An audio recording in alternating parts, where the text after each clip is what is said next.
Exam එකට ලකුණු 100යි. බොරු කියන්න බෑ.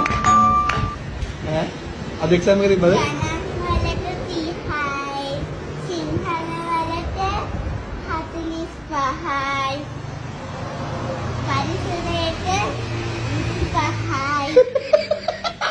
ඔක්කොම එකතු කරොත් 100. ඈ මරුනේ.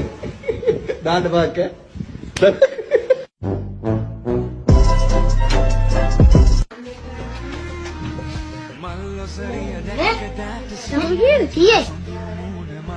පටහුඩු. අන්ද පිට කරන් දෙන්න ඕනේ. යකෝ පගාවට 100ක් ගන්නෙ. නතුව. යාරට අද ලකුණන්නේ යකෝ. 100? නතුව. 100 කියන්නේ විභාග උපරිමම ඉවර වෙන ලකුණ. මම මිස්ටර් කියන්නේ ඉතින් ලකුණක් කපන්න ගියා නම් මේ කරන්න කියලා.